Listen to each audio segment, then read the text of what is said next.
Hello and welcome to this summer edition of SonicLAB. Today we're looking at the Bopp and Steve from This Is Not Rocket Science. This is a 24 HP effects unit in Eurorack format, and it's what's called a deconstructed reverb, which is essentially a reverb but deconstructed. I know that sounds obvious, doesn't it? It's a concept that's been worked on by Stein from This Is Not Rocket Science for the last 10 years and has now finally come into fruition. So what we have are the distinct elements that go into creating a reverb. We start off with diffuse, which is the early reflections. That has different flavours of early reflection, which we can adjust with this knob. Then we get into the delay, which is, I guess, the pre-delay, but this is much more than that. It's a 3-mode delay. We've got a ping-pong mode with this knob that changes the rhythm between the left and the right. This is the time. Then we've got a waveguide mode, which is more like a sort of Carpler strong tunable, and then there's a multi-tap. Then finally, we've got the tail, which is the meat and potatoes, 3 algorithms of the tail, but there's also 3 stereo pitch engines, and they have different modes as well. So first thing to do probably is just play something into it. So I've got the Korg Op6 running into this. I'm just going to get an arpeggiator going.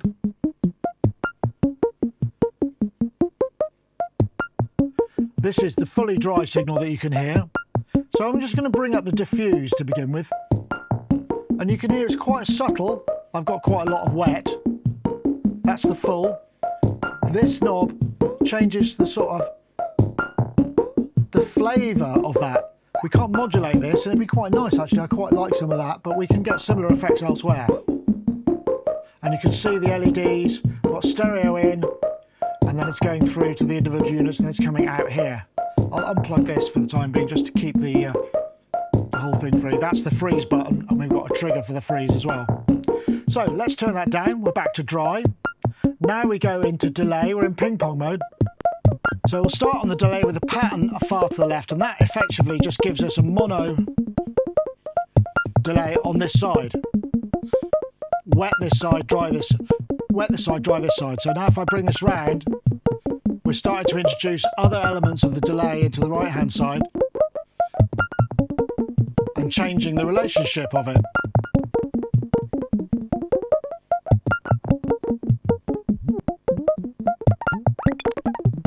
And get quite pingy. Then we go into waveguide mode.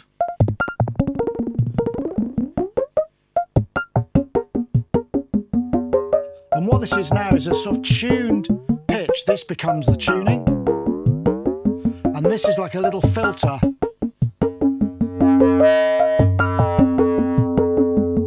And we get some really nice distorted stuff. You can also CV control this to get sort of actual pitched effects. Quite fun.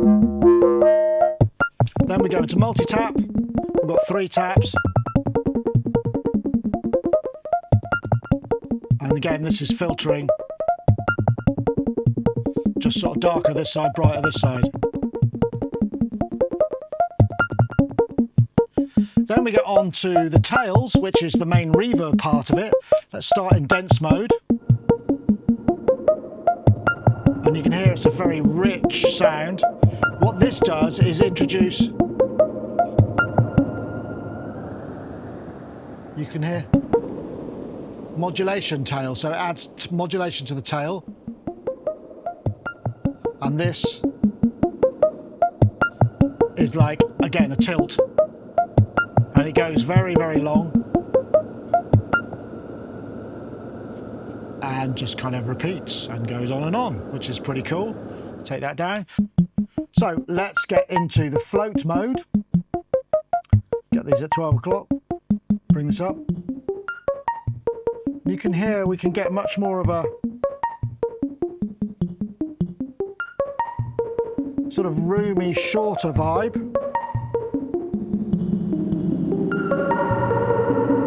Turning this knob left sort of darkens it down. This again adds chorality and modulation. Turning it past 12 o'clock brings up a shimmer effect.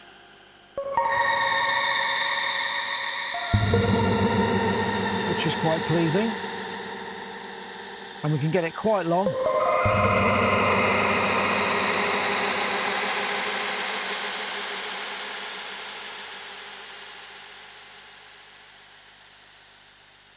But overall, it's more of a sort of brighter, less sort of foreboding reverb that's useful for perhaps more kind of straightforward reverb sounds plus shimmer. So if we put some beats into this, I've got a little bit of beat.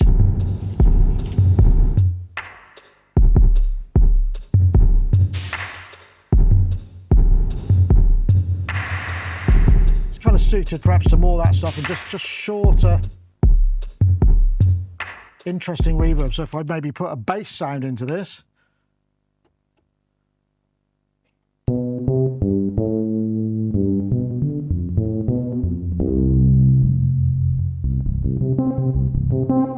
it's just got a bit more of a shorter space, but it will do all of that stuff as well.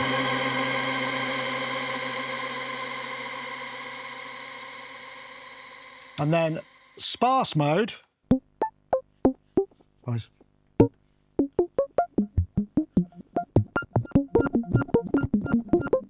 It's like a kind of granular reverb, so it's taking slices. This is the size of the slice.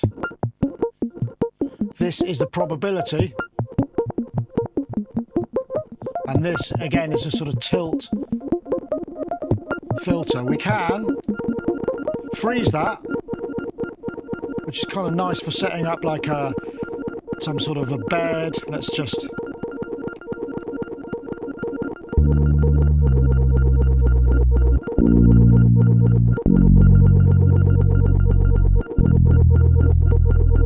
So you can create kind of loops.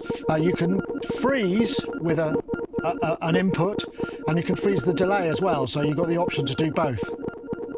Speaking of freeze, I did find a little bit of an anomaly, which I sent over to them while they were on holiday. They very kindly replied and said, oh yeah, thank you very much.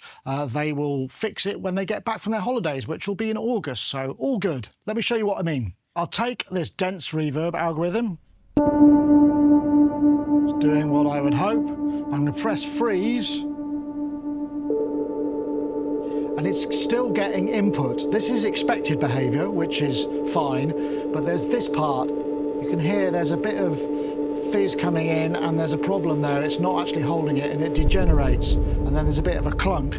Like I say, I've spoken to them. They've said thanks for spotting it, and they're going to fix that when they get back from holidays in August, as I said. Next freeze mode, if we go into float, let's get a bit of shimmer. Pressing freeze works as expected, but it just kind of dies away. It's not a constant freeze. So again, I think that's probably something that just needs to be tweaked, and probably will be. Still a very nice texture. Okay, I've got a patch here which I've set up. I've got external control coming into the pitch of the delay. This is coming from a MIDI interface and it's mapped to my mod wheel. I've got it attenuated down, so it's going to be modulating the pitch ever so slightly. I've also got the pitch engine inserted in the dry mix, so that means coming this way we'll hear just the sort of the wet sound, which is rather counterintuitive, but it's just the easiest way. So let's start off. This is completely dry, nothing happening. Very untrendy DX7 brass sound on the Korg Op6. So I'll bring this round. Now you can hear that I'm in free mode, which is giving me a kind of just a very tight pitch. Now turning this on the free mode brings up those other two pitch engines and just makes them detune. If I go all the way up, I got to fifths. Then I've got the delay in waveguide mode.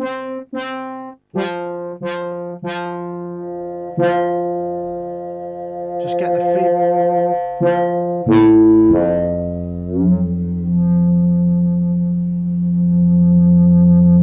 And I'm going to tweak the pitch.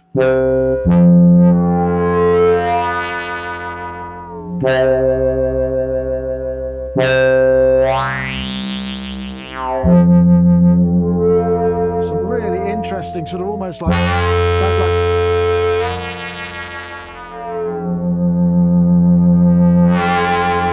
sounds like sort of distorted feedback, just twinkling with the feedback length. Then I'm going to bring up the wet reverb into that, give it a bit. I'm in shimmer on the float mode.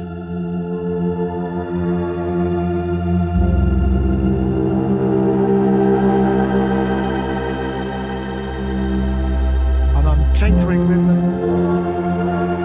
the delay a little bit. Let's take that to fifths.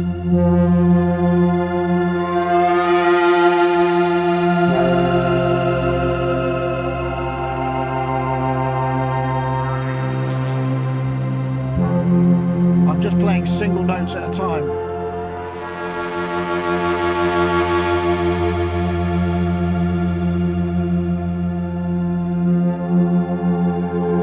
Nice.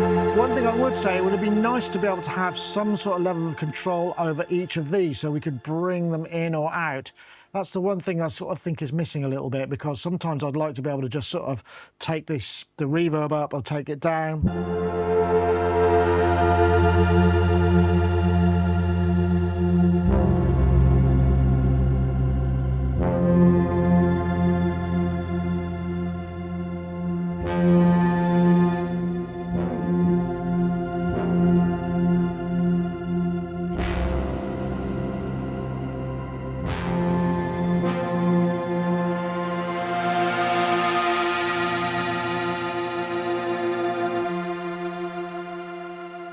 Interesting.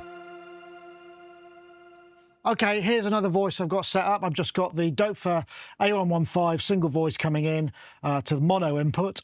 I'm taking a clock from the drum machine, which I'll play the beats. So that's now clocking the delay. I've got a bass sound. Take the shimmer off. This is in float.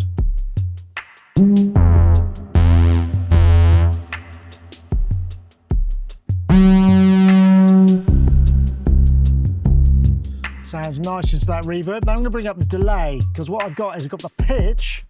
You can see I'm bringing it around. The pitch is now not going into the delay, it's going into the feedback loop, and it's set up an octave in regular mode. So let's play again. 3, 4.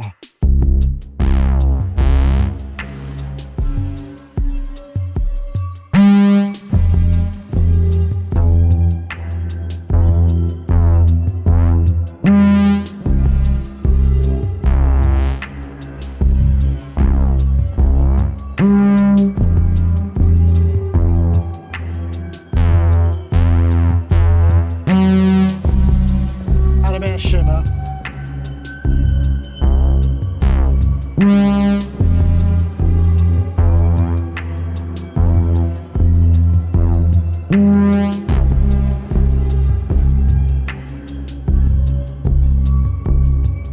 Nice, quite vibey.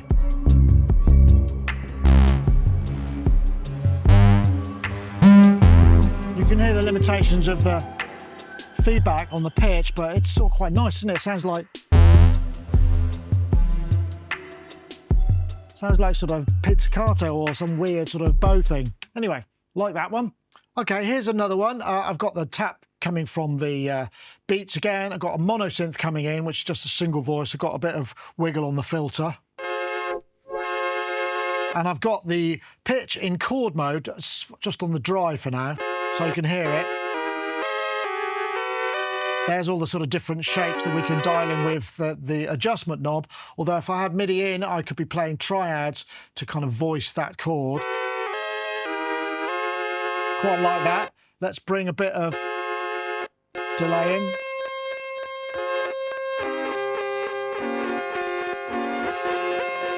Maybe if we put the delay, the pitch into the delay.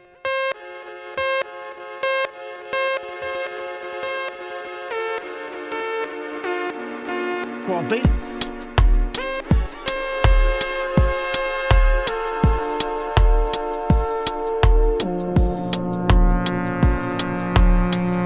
Got a bit of reverb on that.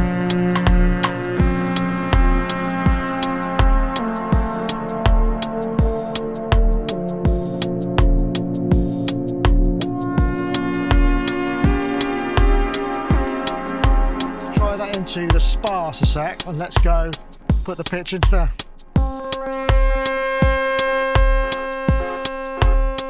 And maybe freeze that. And then I can go back to my synth line.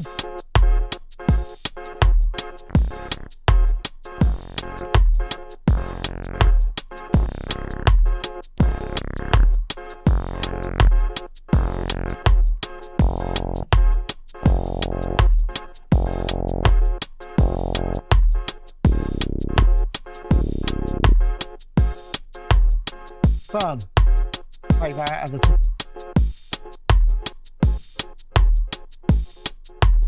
go into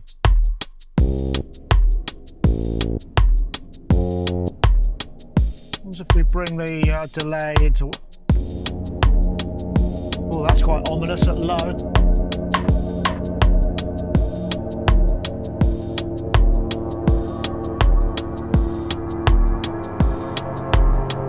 I like the way that the chord tries to make chords out of them.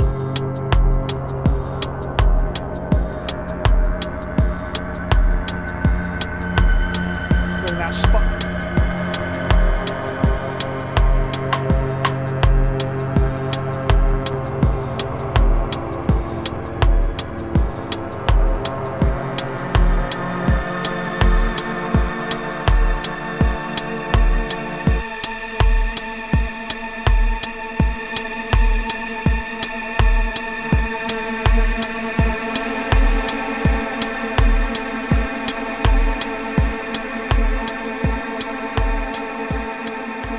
Yeah. Who needs the freeze? That's hanging out there forever.